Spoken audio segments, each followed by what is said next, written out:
अरे राहुल की तरह जलीलता क्यों दिखा रहे हो भाई? सुन तो लो, सुन ही नहीं रहे हो यार। तो आप उनकी तरह गोबर क्यों फैला रहे हैं? आप उनकी तरह गोबर क्यों फैला रहे हैं? इसका प्रधानमंत्री कौन है? तो सवाल किससे पूछा जाएगा? तो फिर दिक्कत आपको क्यों हो रही है? हाँ, सबसे दिक्कत है ना वहाँ नहीं अच्छा, सिस्टम में कौन बैठा है? सत्ता में कौन बैठा है? सत्ता में कौन है? तो प्रधानमंत्री से सवाल किससे पूछा जाएगा? तो जनता, मैं कौन हूँ? विधायक हूँ, राष्ट्रपति हूँ, रक्षा मंत्रालय मेरे पास है। देखिए तू तड़ाक हमको भी आता है। इज्जत से बात करेंगे तो इज्जत से बात करेंगे मैडम। हाँ तो दोस्तों, शुरू का क्लिप देखकर आप समझ गए होंगे आज का वीडियो किस टॉपिक पर होने वाला है। जी हाँ दोस्तों, आज ने अनुराग ओझा ने गोबर भक्तों यानी अनुभक्तों को अच्छी तरह से सबक सिखा दी। तो चलिए वीडियो को स्टार्ट करते हैं और देखते हैं। पूर्वांचल, मैं बता दूं, पूर्वांचल गोंडा से आते हैं, हमको भी तुतड़ाक आती है। केंद्र में कौन बैठा है? चाचा बैठे हैं, मोदी बैठे हैं, नरेंद्र मोदी बैठे हैं। तो देने का काम कौन सा करेगा? वादा किसने किया था? बैंक लूट कर नीरो भागा, बैंक लूट कर नीरो भागा, सोता चौकीदार है।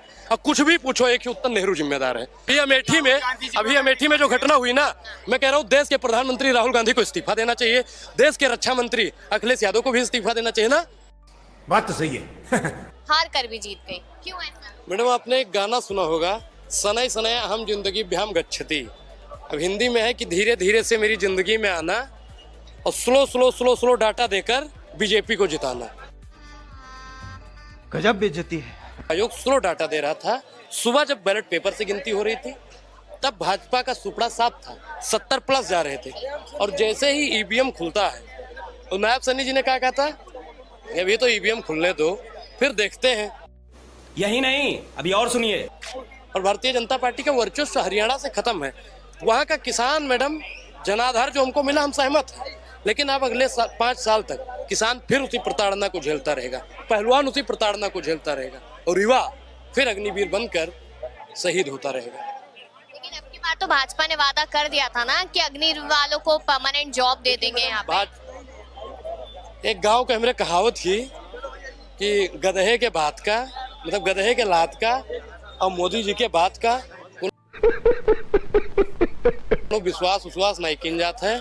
और बाकी मैडम, मोदी जी बहुत अच्छादार भाषण दीन, कहीं 2 करोड़ रोजगार दिए, 1 पैसा रोजगार नहीं दी, कहीं 15 लाख खाता में पठाई दिए, बिल्कुल खटाखट 15 लाख नहीं। 15 लाख वाली थ्योरी क्या है एक्चुअल में, बता तो सही। क्या क्या कहना क्या चाह रहे हैं भाई आप? अरे यार, एक व्यक्ति को गाली देने से कुछ नहीं होता। 15 लाख वाली थ्योरी तो बता पहले क्या है। हरियाणा में नरेंद्र मोदी, हाँ बता। अरे राहुल की तरह जलीलता क्यों दिखा रहे हो भाई? सुन तो लो, सुन ही नहीं रहे हो यार। तो आप उनकी तरह गोबर क्यों फैला रहे हैं? आप उनकी तरह गोबर क्यों फैला रहे हैं? मैडम कॉमेडी ये वाली होती है, ये वाली कॉमेडी होती है। ये बिल्कुल राहुल का। तो आप भी बिल्कुल उन्हीं की तरह हैं, तो आप भी उन्हीं की तरह हैं। हरियाणा, मेरा सवाल सुनिए, मेरा सवाल सुनिए। जी हाँ दोस्तों, देखा इन गोबर भक्तों को किस तरह से मिर्ची लग गई है अनुराग ओझा के बात सुनकर। तो चलिए स्टार्ट करते हैं और आगे। पे आवाज उठाते हैं, कहते हैं कि ईवीएम है, ईवीएम से बीजेपी जीत रही है। अगर ये कहते हैं ईवीएम से अगर बीजेपी जीत रही है तो तेलंगाना में कैसे जीत जाती है? और जो है पश्चिम बंगाल में टीएमसी कैसे जीत जाती है? वैसे तो आने नीचे। एक सवाल पूछ रहा हूँ मैं 2022 से, मैं 2022 लग रही है तुम्हारी। भाई भी कांग्रेस आप ये बताइए कि ये कहा जा रहा है, अब आपको बात ही नहीं करनी है। हाँ, तो आप जवाब ही नहीं दे रहे फिर। आप खुद कॉमेडी यहाँ पर कर रहे हैं, आप जवाब ही नहीं दे रहे। 5 मिनट दे रहा हूँ, 5 मिनट। जैसे ये कहते हैं मोदी जी ने 80 करोड़ लोगों को गरीब बना दिया, वो कैलकुलेटर खुलवाना कैसे बना दिया जरा। अभी भी एक बयान आया कि 2028 तक राशन देंगे हम। इनसे कह रहा हूं ना, इनसे पूछो ना, 80 करोड़ लोगों को गरीब कैसे बना दिया मोदी ने। ये खुद कहते हैं हम 80 करोड़ लोगों को राशन दे रहे हैं, जैसा कि पापा कहते हैं कि हम 25 करोड़ लोगों को गरीबी रेखा से ऊपर कर रहे हैं। देखो ये अब शब्द पे ना जाए, वरना मैं पापा का दादा फूफा सब बता दूंगा। सुन लीजिए, अब सुन लीजिए, सुन लिया, राशन देते हैं। उन्होंने कहा 80 करोड़ लोगों को राशन देते हैं। अब मैं आपको बता रहा हूँ, मोदी ने 2014 से, सुनिए भैया, 2014 से 2022 तक, ठीक है मेरी बहन, ध्यान पूर्वक सुनना, 4 करोड़ 30 लाख राशन करोड़ रद्द कर दिए। कांग्रेस के समय में 25 करोड़ राशन कार्ड थे, 100 करोड़ राशन कार्ड होल्डर यानी फैमिली के मेंबर मिला के थे।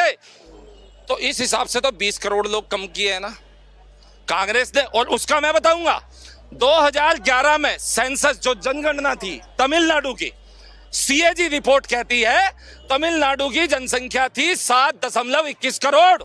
अच्छा। और राशन करोड़ के बेनिफिशियरी थे 7.36 करोड़। ठीक है। केंद्र में कौन बैठा है? चाचा बैठे हैं, मोदी बैठे हैं, नरेंद्र मोदी बैठे हैं, तो देने का काम कौन सा करेगा? वादा किसने किया था? बैंक लूट कर नीरव भागा, बैंक लूट कर नीरव भागा, सोता चौकीदार है। अब कुछ भी पूछो, एक ही उत्तर, नेहरू जिम्मेदार है। बात तो सही है। ये राहुल गांधी को घेरेंगे बिल्कुल।